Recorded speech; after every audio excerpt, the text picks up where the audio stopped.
Sejam bem-vindos a mais um episódio do ParqueCast, o videocast do Parque Tecnológico da UFRJ. Dessa vez com um episódio super importante que vamos falar sobre passado, presente e futuro. Eu sou a Larissa e estou aqui com representantes do Museu Nacional, local de extrema importância para a história do Brasil e da América Latina, que infelizmente foi atingido por um incêndio em 2018, mas que hoje está resgatando a sua história. Quero dar as boas-vindas a Juliana Sayão, diretora de integração Museu e Sociedade no Museu Nacional. Juliana é graduada em Ciências Biológicas pela Universidade Santa Úrsula e mestre e doutora em Zoologia pelo Museu Nacional. Seja bem-vinda, Juliana. Obrigada, Larissa. Também estamos aqui com Caio Gonçalves Dias, gestor das novas exposições do Museu Nacional pelo projeto Museu Nacional Vive. Caio é graduado em Produção Cultural pela UF, doutor e mestre em Antropologia Social pelo Museu Nacional. Obrigada pela presença, Caio. Imagina, eu que agradeço, Larissa. Eu acho que é legal a gente dar uma contextualizada para quem está ouvindo e vendo a gente.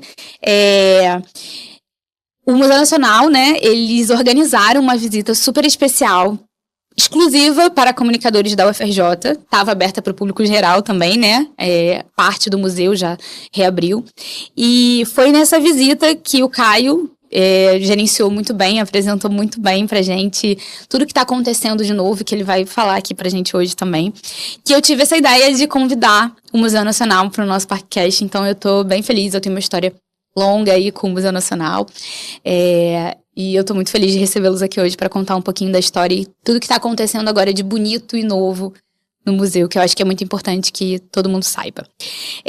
Para começar a nossa conversa, eu queria pedir para vocês que vocês dois contassem um pouco da história de vocês. Juliana, pode começar, por favor. E eu quero saber como é que vocês chegaram até o trabalho que vocês estão desempenhando hoje no museu. Como é que foi esse match com o museu? Como que aconteceu esse encontro? Conta pra gente. Meu match com o museu é bem antigo, tá? Bom, durante a minha graduação, eu comecei a estagiar e fazer iniciação científica no Museu Nacional. Isso foi lá em 1997, então tem uma longa jornada no Museu Nacional. Comecei a desenvolver pesquisa na área de paleontologia. Eu hoje, sou paleontóloga, sou professora do UFRJ, trabalho nessa área, lotada no Museu Nacional. Então, comecei como estagiária, passei os anos de iniciação científica, depois entrei no mestrado, no programa de pós-graduação em Zoologia do Museu Nacional. Então, aí já passei de aluna de iniciação científica para aluna de pós-graduação, concluí o meu mestrado, o doutorado, e no último ano do meu doutorado, eu fiz um concurso para a Universidade Federal de Pernambuco e me mudei para Recife. Então, fiquei lá na UFPE até 2018, um pouco antes do incêndio do Museu Nacional. Nessa ocasião, já estava avançada na minha carreira, sempre colaborando com o Museu Nacional, fazendo parte de grupos de pesquisa, ministrando palestras, participando de bancas no museu. Eu tirei uma licença de capacitação.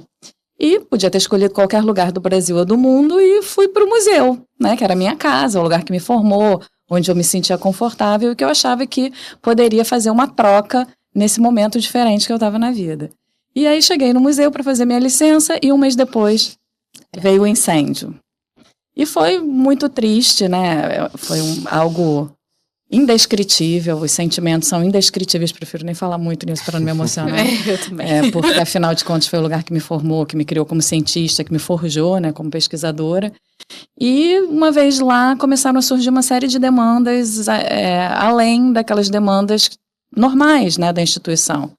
E aí houve um convite por parte do diretor, na época, o professor Alexander Carno, que aliás é diretor agora ainda, ainda estamos sob a direção dele, me convidou para contribuir para o museu. Então, a gente estabeleceu uma cooperação técnica entre a UFPE e a UFRJ, onde eu pude trazer algumas expertises que eu tinha, principalmente nessa área da extensão, das exposições, que era algo que eu fazia muito lá em Pernambuco.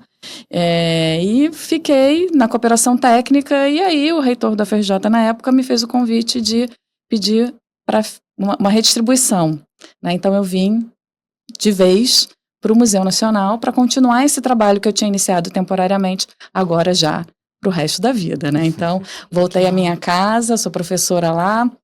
Durante esse processo, surgiu o convite de fazer parte da diretoria, me tornando diretora adjunta de integração Museu e Sociedade, cuidando de todos os canais de comunicação entre o museu e a sociedade. Então, as exposições, o educativo, a extensão, que é produzida no museu, né, a parte de restauro, que a gente precisa para conseguir cumprir todas essas tarefas, e o atendimento ao público. Então, eu ali trabalho na coordenação dessas atividades, né, e sempre buscando trazer o Museu Nacional, conectar o Museu Nacional com seus públicos, reaproximar a gente, né, para que esse incidente que aconteceu aí não se tornasse uma ruptura total, e sim só uma pausa num espaço e que o resto continuasse acontecendo normalmente. Então, essa é a minha história com o museu, ele faz parte da minha vida, foi lá que eu passei a maior parte do meu tempo, né? Então, eu tenho um carinho muito especial pela instituição, não é só um local de trabalho, é uma segunda casa de verdade. Cara, que bonito, Juliana, que bonito. Você mencionou 3 vezes que é a sua casa, e é justamente assim que eu me sinto toda vez que eu vou no museu. Como eu falei que eu tenho uma história longa, minha mãe é historiadora, meu pai é historiador. Meu passeio de domingo era o Museu Nacional. Com a minha mãe, assim, eu incontáveis vezes eu fui no museu. E era exatamente assim que eu me sentia. Eu passeava lá por todos os andares, via as múmias, eu era apaixonada pelas múmias. Ali minha mãe já devia ter percebido que tinha alguma coisa de diferente, né? Uma criança apaixonada pela múmia, falou, vai ser historiadora. E é incrível, assim, a sensação de bem-estar. Eu voltei, né, pude voltar esse ano na visita. Já tinha voltado em outras reaberturas que tiveram. Eu já tive o prazer de atender o Museu Nacional, isso eu não mencionei antes na nossa conversa. Eu já trabalhei numa agência antes de trabalhar no parque, que atendeu o Museu Nacional. Então eu tive o prazer de contribuir de alguma forma para a comunicação e foi uma experiência incrível também. E essa sensação de casa, de acolhimento é muito forte. Foi a mesma coisa que eu senti depois de tanto tempo, eu continuei com essa sensação. E é muito legal ver você falando da mesma forma. Acho que outras pessoas também sentem o mesmo. Caio, e você? Conta pra gente. Como é que foi o match aí com o museu? A minha história com o museu também é antiga, né? Como eu falei, como você disse, eu me graduei em produção cultural na UF. E aí eu fiz uma monitoria lá pelo 3º, 4º período e achei que queria ser professor. Né? Então comecei a iniciação científica depois disso e tive contato com pessoas no curso de produção cultural da UF que se formaram no Museu Nacional. Eu tive 2 professores que estudaram no Museu Nacional. E aí, assim, nesse processo, né, uma reflexão sobre cultura foi me levando para a antropologia. Né? Isso foi uma coisa que aconteceu no meu processo da graduação. A minha iniciação científica teve uma pegada etnográfica, então fazia muito sentido ir para a antropologia na pós-graduação. E aí eu fiz a seleção do Museu Nacional para fazer o mestrado em 2007. Entrei no Museu Nacional com 21 anos, o que é agora eu olho para trás, eu acho quase uma responsabilidade de quem deixou isso. Mas imagina, enfim, foi um processo muito bonito, né? O programa de pós-graduação em antropologia do museu é o primeiro do país, né? É uma instituição, assim, tremenda. Eu tive uma formação muito, muito sólida, né, no Museu Nacional. Tive a oportunidade de ir para outros países e, de fato, aquele programa é um dos melhores do mundo, ainda é, né? E aí eu me tornei adulto no Museu Nacional, né? Eu me tornei um ser, uma pessoa capaz de refletir, talvez, enfim, essa perspectiva, a minha perspectiva para o mundo, eu acho que passa pela minha formação no museu. Ao mesmo tempo, ao longo da pós-graduação, eu continuei trabalhando como gestor cultural. Mas eu tinha uma coisa de que eu não podia juntar a minha carreira acadêmica com a minha carreira enquanto gestor, né? Que hoje em dia eu olho para trás e penso que isso não faz muito sentido. Mas ao longo desse meu processo de formação, então, eu fazia mestrado e doutorado no museu e trabalhava com outros projetos em outras organizações. E aí eu terminei o doutorado em 2014, aí depois eu fui para a USP fazer um pós-doc por lá, aí entre USP e Paris, Escola de Altos Estudos em Ciências Sociais. E em 2018 eu voltaria para o museu voltei para o museu para fazer um pós-doutorado com meu orientador no doutorado, que foi o Antônio Carlos Souza Lima. E eu voltei na semana do incêndio. Né? O meu termo de outorga da FAPERJ, ele deveria ter sido assinado, o incêndio foi no domingo, Sim. Né? E aí eu tinha recebido o termo de outorga e tive que fazer a assinatura nessa semana, logo depois do incêndio. Caramba. E eu lembro que não tinha carimbo, porque o carimbo do coordenador da pós-graduação na época, o John, tinha queimado, não tinha carimbo. E a FAPERJ não aceitou o meu termo de outorga sem carimbo, só com a assinatura Meu Deus. Aí, eu não lembro quem foi que assinou, Ju, mas foi algum professor da botânica que foi, mas algum professor da botânica que calhou de ter um carimbo em casa. Porque a FAPERJ queria um carimbo, independente de qual fosse, Seria entendeu? cômico se não fosse trágico. Né? E aí, mas enfim. Aí voltei pro museu, comecei esse pós-doutorado e depois, em 2020, abriu uma seleção da Unesco para contratar um consultor que fizesse a gestão das exposições. E aí eu me vi num lugar em que fazia muito sentido voltar para o museu desse outro jeito, né? Também como gestor, né? No sentido de colaborar com a reconstrução. Né? Museu é um lugar fundamental na minha vida.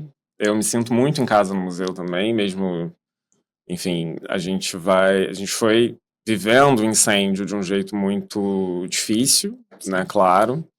Mas poder trabalhar no processo de reconstrução, a gente trata um pouco como casa mesmo, né? A gente está ali olhando para as coisas e tentando fazer funcionar, enfim. Né? Então eu escolhi fazer essa seleção da Unesco, foram, sei lá, 150 candidatos, eu acho.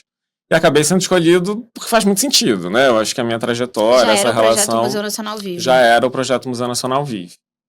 Né? Então, desde 2020... eu estou nessa posição de gestor das novas exposições do museu, trabalhando no projeto Museu Nacional Vive. Legal. Engraçado não, né? A coincidência de vocês voltarem em tempos muito próximos, né? Você um mês antes, você na semana ali em 2018, e a gente sem imaginar o que infelizmente aconteceria. Mas a gente vai falar mais sobre o incêndio porque o Caio, em uma das falas que fez quando eu visitei o museu recentemente, me fez repensar muita coisa sobre o incêndio e eu quero trazer isso. Que me marcou, assim, uma reflexão muito importante.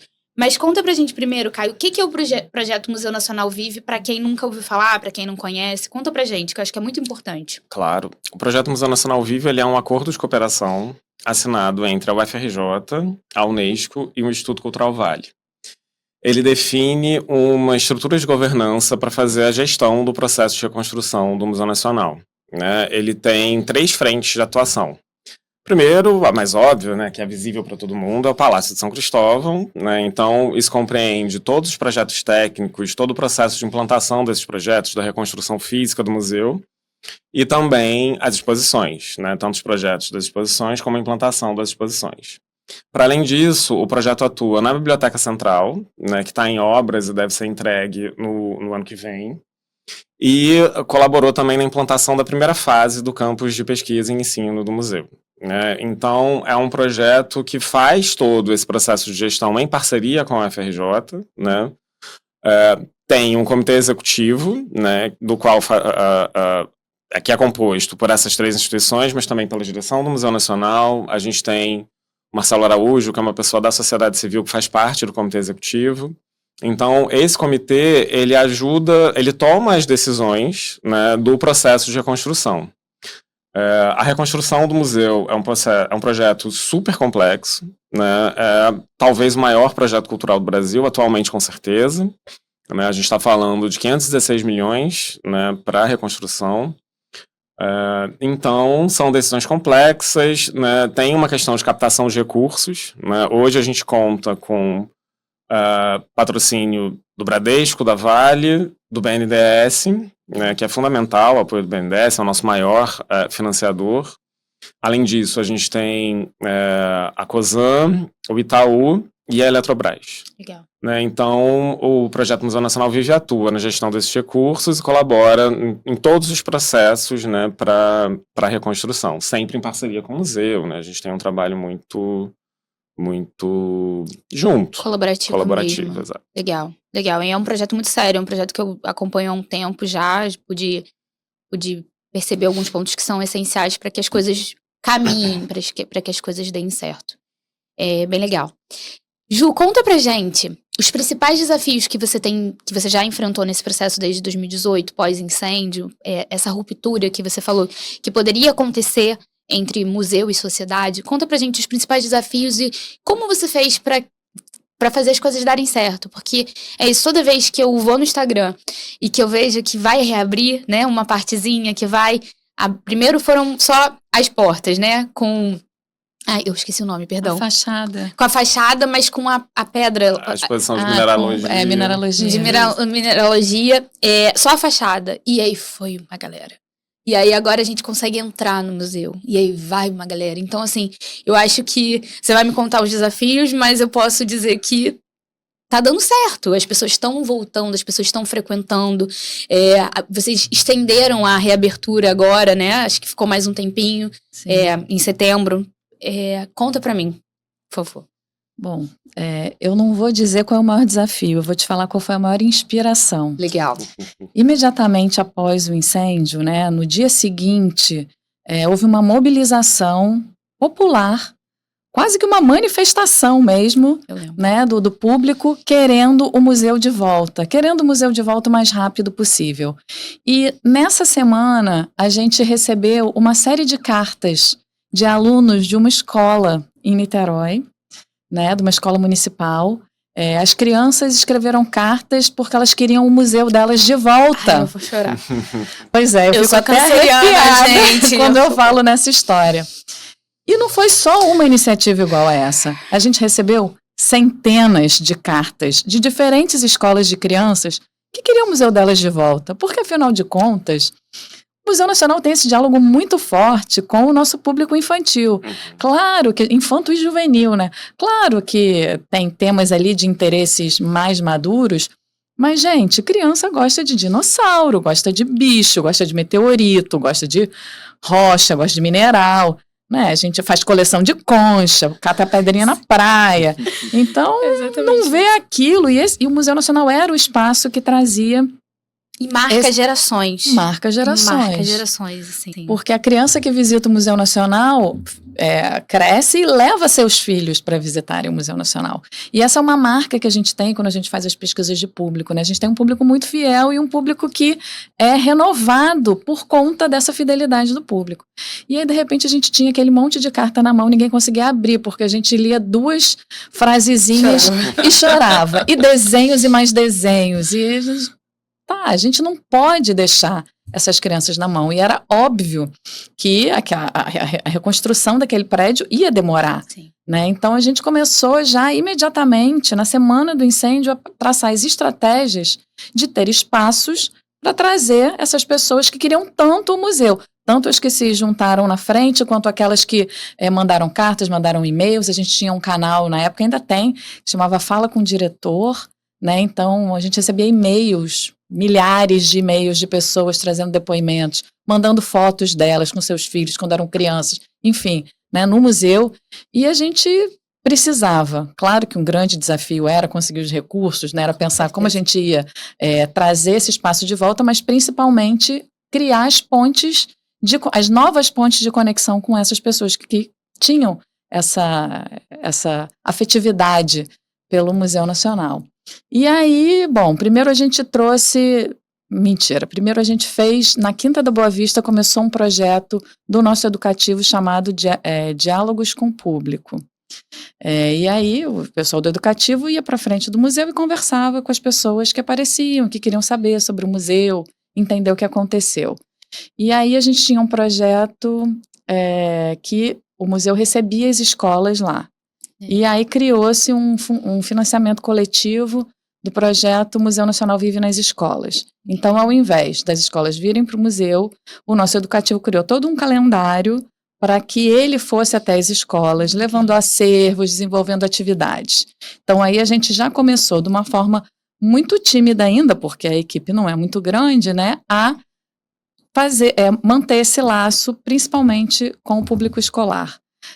Fizemos um Festival Museu Nacional Vive, que foi logo depois do incêndio, umas 2 semanas depois, onde a gente colocou barracas simples, né? Hoje a gente tem estruturas maiores quando faz esse tipo de evento, mas na época era o que a gente tinha, era o que a gente tinha conseguido, né? E a gente montou umas barraquinhas e vários laboratórios foram para a Quinta da Boa Vista, na parte externa do museu, com o que tinha, porque muitos acervos, muitas peças para esse tipo de atividade, para extensão, elas tinham sido queimadas, mas por sorte o museu não ficava só dentro do palácio, ele tinha outros espaços, então tudo que estava nesses espaços a gente levou com o que se tinha, né? E o público veio. A gente ficou na Quinta da Boa Vista conversando com o público, mostrou o que era o museu, explicou o que era o museu, fazendo com que o público entendesse que o Museu Nacional não era só a exposição. Tem todo um lado super importante de retorno para a sociedade, que é a formação de recursos humanos, que é o ensino, que é a pesquisa, né? E que isso não ia parar simplesmente porque a gente perdeu a casa de exposições e onde ficava a maioria dos departamentos também, né? Não todos. Então, a gente fez eventos na Quinta da Boa Vista e a gente estava montando, na época do incêndio, e esse era um dos motivos, né, do meu plano de trabalho, da minha capacitação, a gente estava montando uma exposição sobre a Antártica. Eu sou pesquisadora antártica, o Museu Nacional é sede de um projeto de pesquisa na Antártica, que é o Paleoantar, do qual eu faço parte. Legal. E aí a gente estava montando essa exposição no Palácio, preparando a sala para a exposição, montando cenários, pintando, e os acervos dessa exposição estavam fora do palácio, num laboratório que a gente tinha num prédio anexo, né, passando por restauro e sendo preparados para a exposição. Então, veio o incêndio e eu encontrei com a Thaís, que é uma museóloga lá do museu, e ela me abraçou e falou: a gente vai reabrir essa exposição e vai ser na mesma data que ela ia acontecer, a gente vai conseguir. E aí na hora eu meio assim, gente, vai, tá, o acervo a gente tem, o recurso a gente tem, mas onde é que eu vou fazer isso? Não dá para ser na Quinta da Boa Vista. E aí a gente começou a procurar um lugar. E aí surgiu a oportunidade de abrir essa exposição que se chamava Quando Nem Tudo Era Gelo. E apareceu a oportunidade de abrir Quando Nem Tudo Era Gelo no então Museu da Casa da Moeda do Brasil, ali na Praça da República, que foi, por acaso ou não, a primeira sede do Museu Nacional. Então, nada por acaso no Rio de Janeiro. Nada por acaso. Antes do Museu Nacional ocupar o Paço de São Cristóvão na Quinta da Boa Vista, ele funcionou no prédio que funcionava esse museu. Legal. E que estava sem exposição na época. Então, a gente tinha um espaço livre, a gente estava com recursos, a gente tinha um acervo e muita vontade de fazer. Com certeza. Então, 4 meses depois do incêndio, a gente abriu a primeira exposição do Museu Nacional fora do Palácio, que foi a Quando Nem Tudo Era Gelo. E aí a gente pensou, vamos fazer isso. É isso. Saímos procurando vários espaços no Rio de Janeiro para desenvolver outras exposições. Então, no ano de 2019, foram 6 exposições do Museu Nacional fora do Paço de São Cristóvão, em diversos espaços da cidade.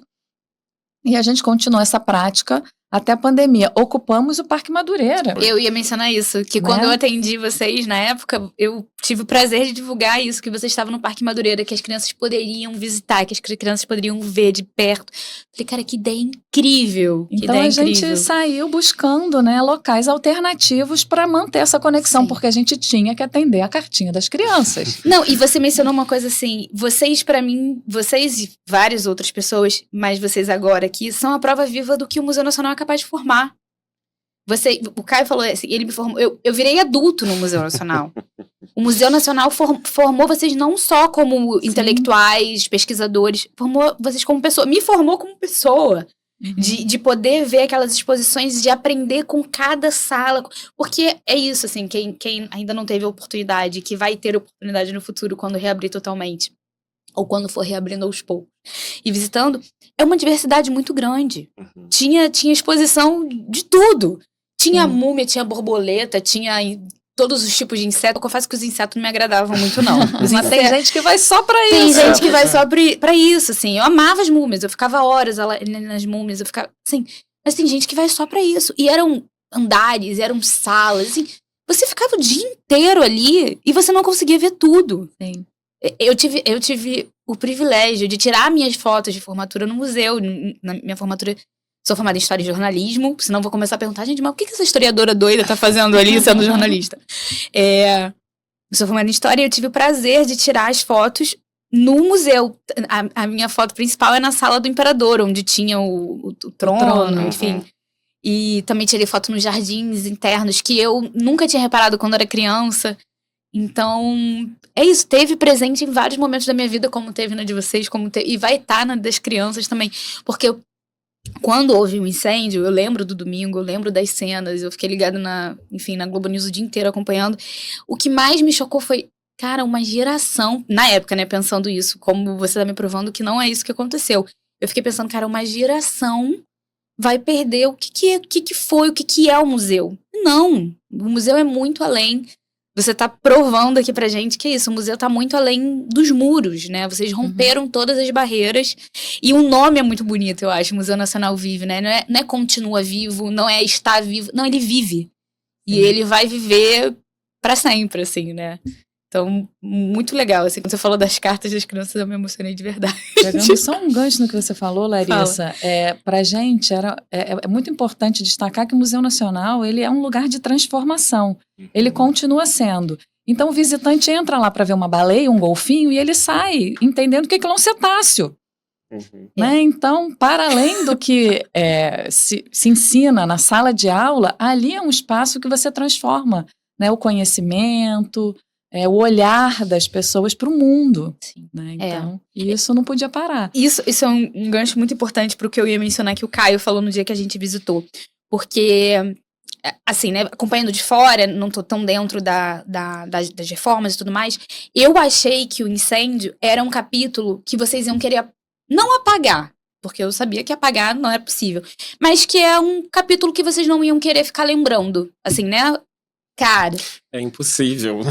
Muito pelo contrário. O Caio falou uma coisa que eu não me esqueço, ele falou assim, a gente tá encarando o incêndio como mais um capítulo da história do museu. Exatamente. E a gente não vai...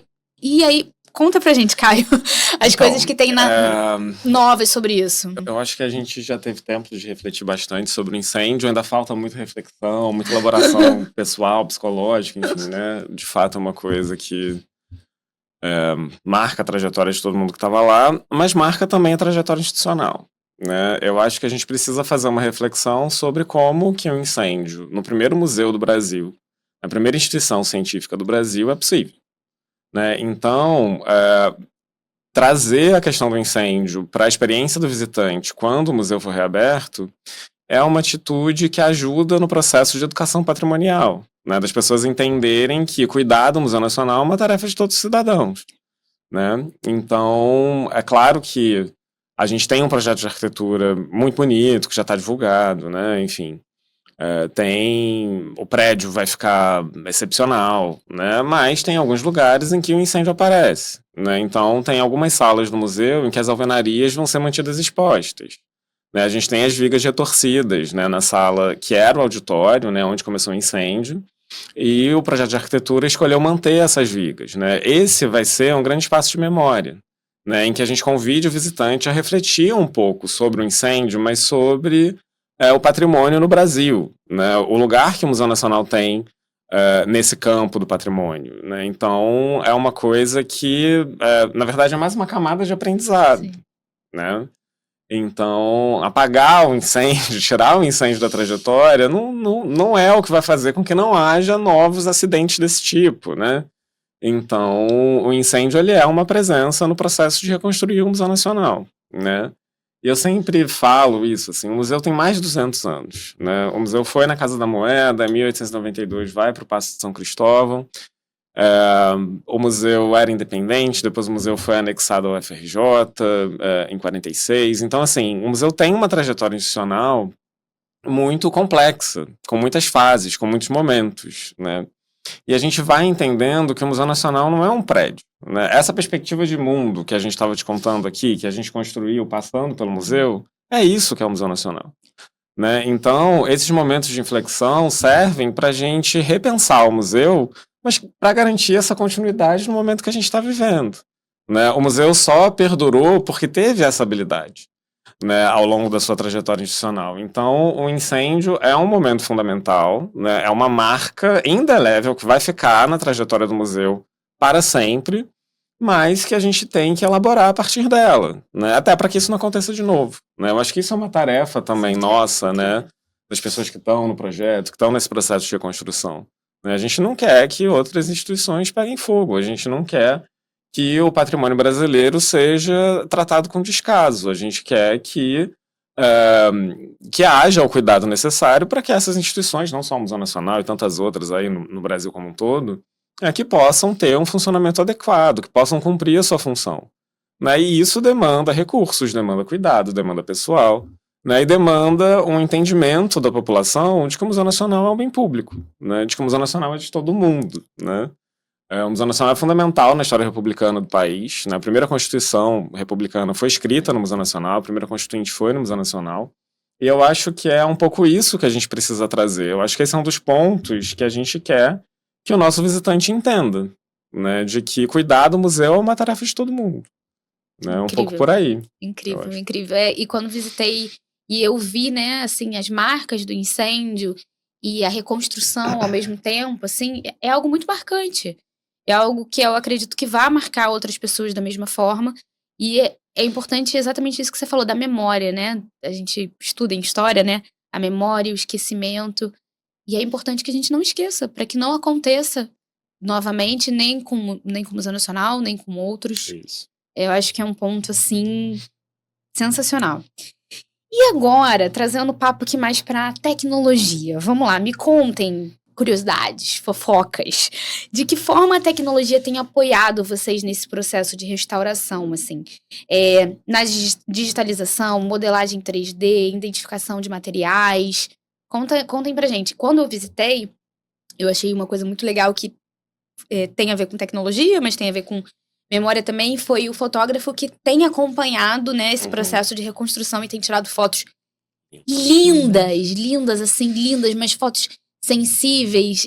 Assim, já é um processo tecnológico interessante, né, pra capturar esses momentos e guardar. Mas contem pra gente como é que a tecnologia tem ajudado em outros pontos. Eu acho que um ponto fundamental para o meu cotidiano, que eu lido mais com os projetistas, é o fato da gente estar trabalhando na plataforma BIM, né, que é uma plataforma de modelagem 3D usada na construção civil. Legal. E o projeto do Museu Nacional talvez seja o grande projeto de patrimônio a usar essa plataforma. Então, o prédio, ele passou por um escaneamento para produzir uma nuvem de pontos em alguns momentos. Então, logo depois do incêndio, você tem um primeiro escaneamento do prédio que mostra, por exemplo, os escombros, né? Você precisa lembrar que as lajes do palácio eram de madeira, né? Então, com o incêndio, elas colapsaram. Então a gente tinha literalmente montanhas de escombros dentro do prédio, né? Então a gente fez um escaneamento inicial nesse momento. Depois a gente passou pelo processo de resgate de acervos, né, que foi literalmente peneirar, né, esse material procurando por acervos que pudessem ser resgatados, né? Isso foi feito com sucesso. Eu acho que é uma fase do processo de reconstrução que é fundamental, porque se encontrou várias coisas muito importantes. Legal. Né? Então, teve essa etapa. E aí, quando isso acabou, a gente fez um novo escaneamento do prédio. Né? Trabalhar nessa plataforma é uma maneira de integrar todos os projetistas. Né? Como é possível imaginar, pela complexidade do projeto, a gente tem mais de 20 projetistas trabalhando no processo da reconstrução. Né? Arquitetura e complementares, então pega elétrica, hidráulica, lógica, climatização, estrutura, enfim, um sem fim de projetistas que trabalham no projeto, e ao invés de você juntar todos esses projetos de maneira mais mecânica e federar, né, e ver se eles estão todos conversando direitinho, você trabalha numa plataforma que faz isso em tempo real. Legal. Então, se você tem, dando um exemplo um pouco tosco, mas se o projetista de museografia quer furar uma parede para colocar um quadro, ele já vai entender na plataforma BIM que ali passa um cano, né? Então, de repente, aquele não vai ser o melhor lugar para ele dispor o acervo daquela maneira. Isso é um exemplo, enfim, simplificando, mas é esse o objetivo, né? De fazer com que os projetistas trabalhem de maneira integrada, né? E que os projetos possam ser acessados em tempo real. Legal. Né? Claro que a gente tem consolidações de tempos em tempos, né? A gente faz novos uploads nessa plataforma, mas isso é uma maneira de trabalhar que muda o processo de reconstrução. Né? A gente consegue que os projetistas trabalhem de um jeito integrado, de fato, né? E de maneira mais ágil, né? Do que se fosse um processo analógico. Pragmático, né? Isso, né? E eu, na minha cabeça aqui de comunicadora, eu já tô imaginando uma coisa incrível, porque vocês fizeram um escaneamento do prédio, dá pra fazer um vídeo depois, Sim, de antes e temos depois, projetos, né, entendeu? Ih, ó o spoiler do que vem aí, né? Um escaneamento de antes e depois, entendeu? Em time-lapse. Caraca, vai ser incrível. Assim, a gente tá num momento em que, é um projeto muito importante para o Brasil, importante para o mundo, né? A gente teve uma mobilização internacional. Sim. Então, a gente tem muito cuidado no processo de divulgação, até com compromisso, né, com a sociedade para divulgar o que é o que está acontecendo, nas fases corretas e tal. Quando a reconstrução acabar, eu acho que isso é um desejo. A gente já falou sobre isso, eu acho. É muito bonito você ver o escaneamento. Tipo, as diversas fases, né? O escaneamento com o material a ser resgatado é muito impactante. Como que esse escaneamento é feito? Tem São várias câmerazinhas que vão sendo dispostas e aí você... É uma nuvem de pontos. Legal. Né? É uma coisa... É muito impressionante. Eu tô imaginando quão trabalhoso foi pra colocar inicialmente, né? Assim, com os escombros, com tudo. Exatamente. O cuidado que foi necessário. É muito difícil. E o prédio é enorme, né? Assim, ele tem 20 mil metros quadrados no total, juntando o prédio e anexo. Então isso também é mais um desafio. Tudo no museu, a escala é... Eu acho engraçado, porque eu não sei se vocês tiveram essa sensação, mas é engraçado que quando a gente é criança, parece que as coisas são maiores, né? Porque a gente é pequenininho, não sei o quê. Então eu sempre tinha a sensação que o museu era muito grande. Essa sensação não passou. Quando eu visitei lá depois de adulta, eu continuo me sentindo assim, uma coisa muito pequenininha, e o museu... Uma coisa grandiosa, aquela sala principal, né, com as escadarias e tal. Eu olho pra cima e falo, gente, eu realmente continuo muito pequenininha aqui. Eu tenho essa sensação. E você tem que pensar que você conhecia talvez menos da metade do que é aquele prédio, né? Porque a exposição ocupava 1/3 do prédio inteiro. O resto era administrativo, laboratório, sala de aula. E o público, reserva técnica, e o público não tinha acesso a toda essa parte, né, para além daquela área expositiva, dos 3 andares da exposição. Então, é muito mais do que você imaginava. Eu sou muito menor naquela época. E interessante o Caio falar nesse escaneamento, porque imediatamente após o incêndio, né, a partir do momento que a gente pôde, que os bombeiros e a polícia, né, liberaram para que o staff do museu pudesse entrar no prédio, a gente fez uma filmagem com drone. E é bem interessante porque, para além, né, da tecnologia auxiliando a parte da reconstrução física do prédio, a gente tem usado muito a tecnologia para a reconstrução acadêmica e científica da instituição. Então, uma curiosidade é que o prédio foi construído, né, em cima de um morro, de uma rocha, que você não vê quando você anda pela Quinta da Boa Vista, porque está coberto por jardins e asfalto. E esse prédio foi escavado muitas vezes, para a construção desse prédio, né, teve essa montanha, esse morro foi escavado, essa rocha. E esse material foi usado para a própria construção do prédio.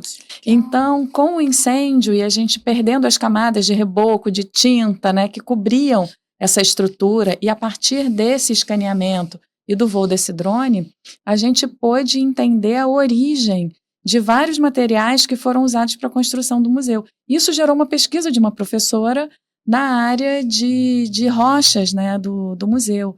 Então, ela conseguiu identificar, a partir dessas imagens, que locais do Rio de Janeiro foram retirados e levados para o museu, para a construção daquele prédio. Também partes da própria rocha estrutural ali da base, né, do palácio foram usadas nas paredes.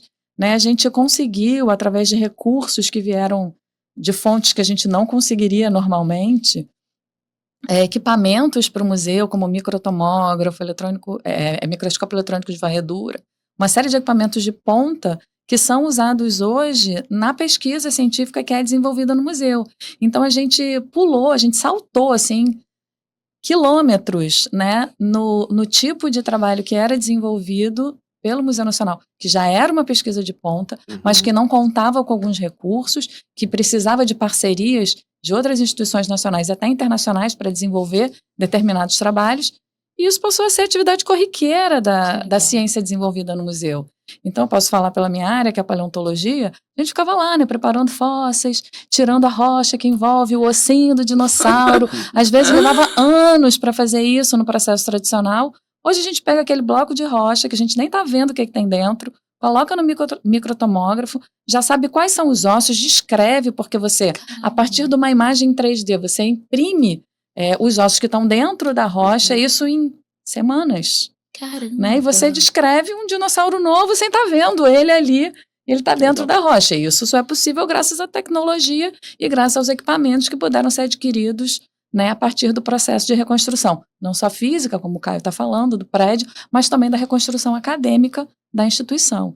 Então, isso só para te dar um exemplo, a gente tem vários, né? A gente hoje está trabalhando com modelagem 3D, a gente traz realidade aumentada para o público, a gente traz realidade virtual para o público, a gente tem óculos VR, a gente tem equipamentos que em 2018 eram com um custo impensável para a gente, né? E hoje a gente tem a oportunidade de trazer isso mais cotidianamente na realidade acadêmica, científica e na experiência que a gente tem com o público dentro da nossa casa. Então, a tecnologia tem sido fundamental para a gente. Que legal, que incrível. Eu ia perguntar justamente sobre isso. Se vocês têm usado inteligência artificial também para mapear ou reconstruir peças perdidas, mas vocês já me responderam que sim, e tá sendo incrível, assim. Que incrível. Existem histórias de peças que foram recuperadas de forma surpreendente ou que pareciam perdidas? Contem pra gente. Curiosidade. A gente tem algumas, né? Eu acho que a primeira pergunta que muitas pessoas se fizeram era Luzia. Sim. Né? Luzia era um material da antropologia biológica, né? Era um dos primeiros, um dos mais antigos remanescentes humanos que a gente tinha aqui nas Américas, não é o mais, um dos mais, né? E era uma peça icônica do museu. Sim. Então, de início, a gente, ai meu Deus, perdemos a Luzia. E aí, ao longo desse trabalho muito sério que foi feito pela equipe, né, de resgate de acervos, o museu virou uma escavação arqueológica com todos os critérios científicos que uma escavação arqueológica tem, né, a partir dos seus escombros. Então, como a gente tinha muitos arqueólogos no museu, eles lideraram, a gente, arqueólogos, paleontólogos, né, eles lideraram a logística, né, e como começar esse processo. Então, foi feita toda uma escavação. Como o Caio mencionou, eram 3 andares, piso de madeira, a gente não tinha lajes, né, na maioria da construção, alguns pontinhos sim, mas então esses 3 andares colapsaram, a reserva técnica ficava nos 3 andares e eram armários de ferro com muito material, com diferentes tipologias de acervo, e tudo isso caiu. A parte onde ficava a reserva técnica que estava a Luzia era um armário de ferro que a gente imaginava, é resistente esse armário, vai cair, mas vai cair por cima dos outros, né? Então, estava no primeiro andar. Vai dar uma sustentada ali. Ficava guardada numa caixa muito específica, então você tendo os próprios curadores das coleções, né, articulando esse processo de salvamento desses acervos, as pessoas tinham uma noção de onde ficavam as coisas e como elas estavam armazenadas. Então era mais fácil, você tinha um olhar mais direcionado para o que você procurava. E conseguiram resgatar a Luzia. Não intacta, não. Está muito fragilizada, está muito danificada, muito fragmentada, mas em algum momento, quando a gente reabrir, né, a gente vai ter a Luzia de volta, exposta para o público. Particularmente, tem um acervo que, para mim, é muito importante, né, no campo afetivo, porque foi o primeiro trabalho científico que eu publiquei, que foi a descrição de um fóssil de pterossauro, lá do museu. E aí, com meses do trabalho de resgate acontecendo, eu recebi de uma amiga que estava fazendo ali, né, a procura pelo acervo na paleontologia. Ela sabia que eu tinha descrito esse material, ela me mandou uma foto, né, dele todo chamuscadinho. Era uma laje de calcário laminado da Bacia do Araripe, né, então era uma rocha creme, e ela estava completamente cinza, mas estava lá, e o único dano causado é que ele partiu ao meio. Então, podiam ser zilhões de fragmentos, mas estava partido ao meio. Então, muitos acervos puderam ser recuperados. Outros... Quanto tempo demorou esse trabalho de resgate? 18 meses. E, um ano e meio. Foi rápido, assim, não, foi demorado. E a gente teve uma mas foi rápido também, levando em consideração a quantidade de coisas e o tamanho do museu. Caraca. A gente tem hoje num centro de visitantes. E teve a pandemia, é verdade. Tivemos uma pandemia, né, que também tudo impactou todo o processo de reconstrução. Não, porque imagina, o museu pega fogo, até liberar, até os bombeiros, a polícia, enfim, liberarem para que vocês consigam entrar, eu acho que também deve ter levado um tempinho. Então teve que ter uma estruturação do prédio, né? Porque imagina, pessoas lá dentro e pedaços nada. A caindo. gente não sabia como é que Então. estava a estrutura do prédio, né? Então É. teve um trabalho emergencial de identificar, porque assim, as paredes do museu, como o Ju disse, ele está construído em cima de uma rocha, Sim. né? Então as paredes do museu são basicamente autoportantes, né? Elas não têm uma fundação profunda exatamente porque estão em cima Não, da rocha. é. Então a gente não sabia o que ia acontecer com essas paredes, né? Logo depois do incêndio, ainda houve um suspense, né, para entender se as paredes ficariam de pé ou se elas colapsariam, né? Então teve todo um trabalho de identificação, um trabalho emergencial para entender se as estruturas estavam consolidadas antes das pessoas poderem entrar no Pra não ter prédio. vítima fatal. Não, Com a gente certeza. não teve teve, vítima não fatal, teve. eu lembro. Nem Era domingo. fatal, nem ninguém se machucou. É. Foi assim, essa foi a grande sorte, né? O É. grande consolo que a gente tem é que a gente não teve nenhum tipo de perda humana. Né? E aí você falou das múmias, né? Que você gostava de ver. Todo mundo, cadê as múmias? As múmias, infelizmente, né? A gente não teve como recuperar. Mas, olha aí, e mais uma vez a tecnologia vai nos ajudar agora, né? Ao longo do tempo em que as múmias estiveram lá, por conta do processo, né, de pesquisa acadêmica que era feita pela arqueologia, elas foram escaneadas num tomógrafo. Tomógrafo médico. E a gente tem foto disso, né? Das múmias entrando naquele aparelho mesmo que a gente vai quando vai fazer um exame. Né? Então, as múmias foram tomografadas e a gente sabia que existiam amuletos que eram colocados dentro dessas múmias.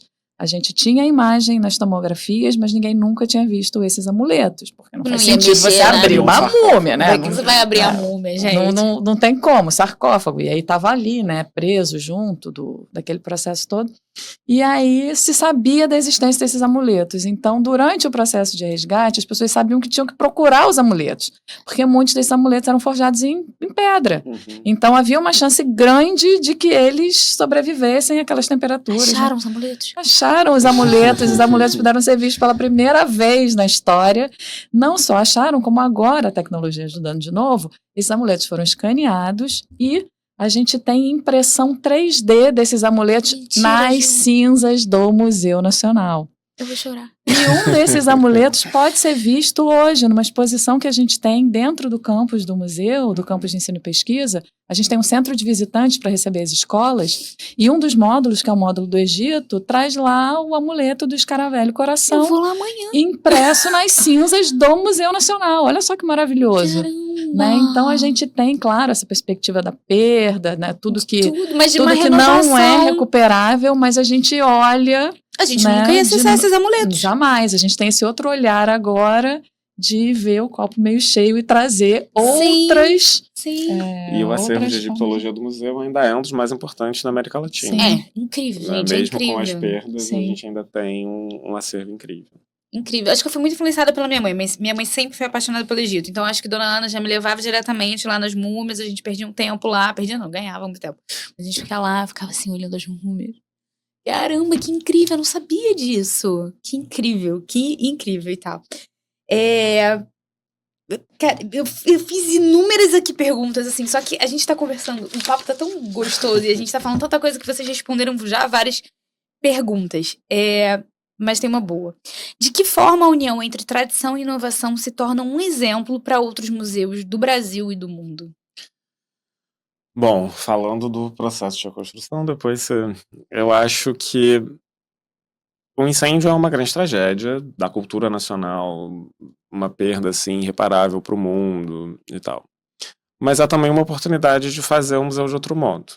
Eu acho que o museu tem uma trajetória singular, né? Um museu fundado em 1818, um museu colonial na origem, né? Que é feito desse jeito. E que já há muito tempo, né? Sendo justo, assim, há muitas décadas tem uma reflexão sobre a maneira como o Museu Nacional podia se fazer de outro jeito, especialmente no que diz respeito às coleções antropológicas, né? Sim.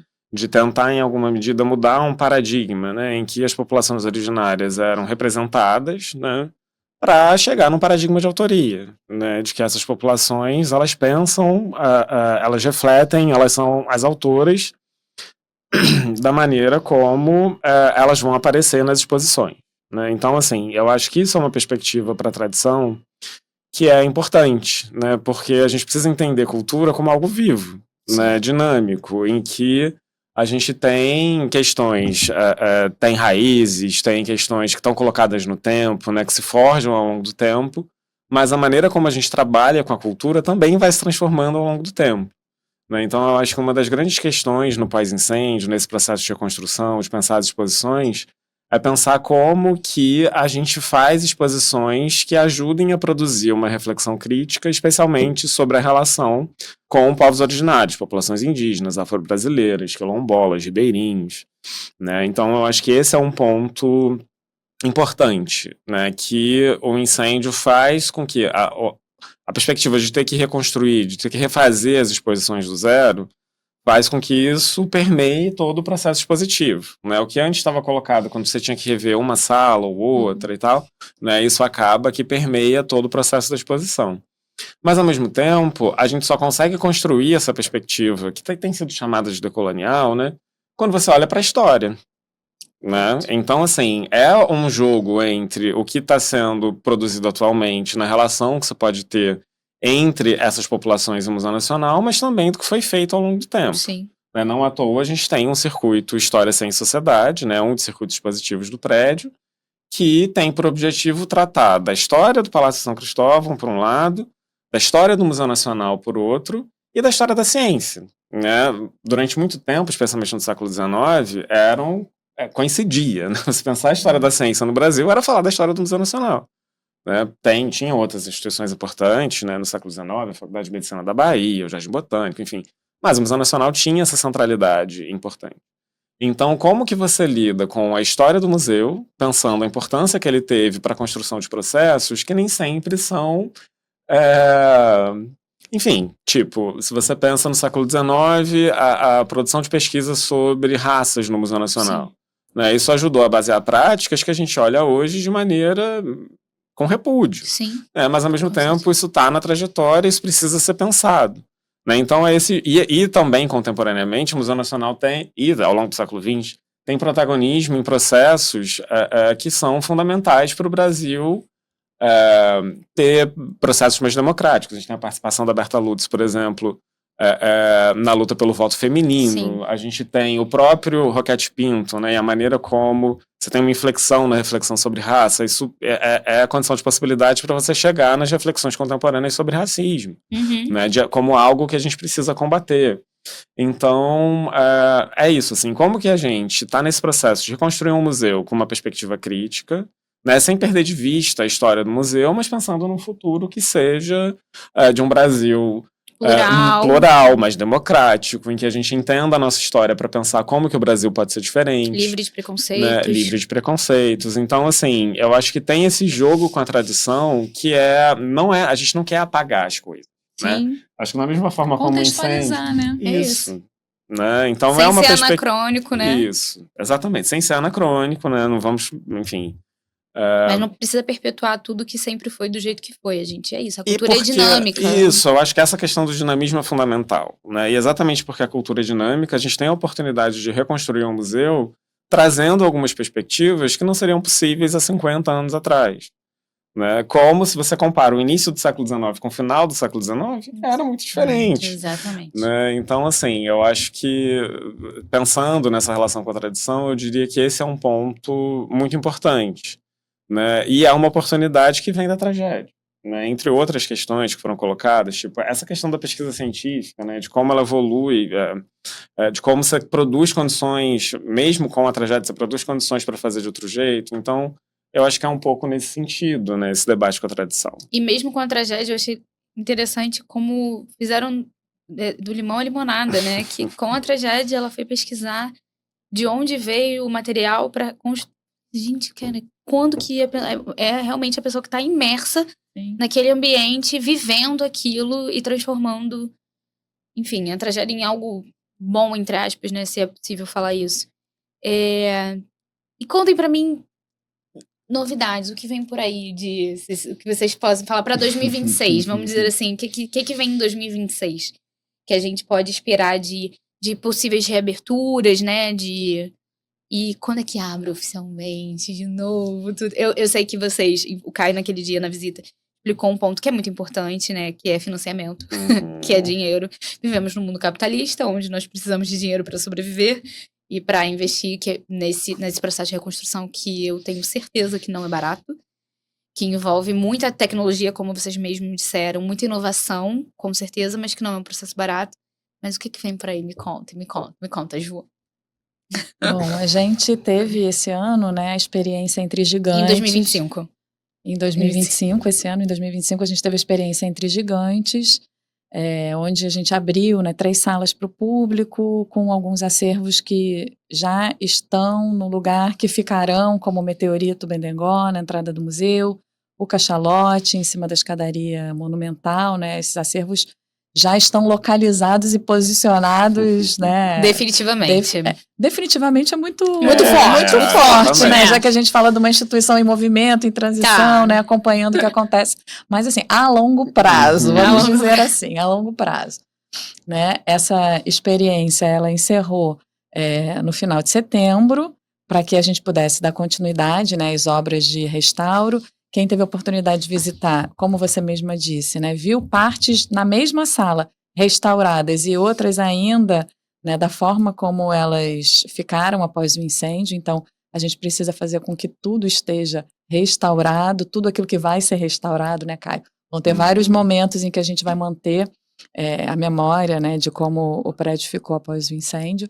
Para 2026, a gente está pensando também uma abertura temporária. Legal. Né? A gente gostaria de abrir mais salas do que as 3.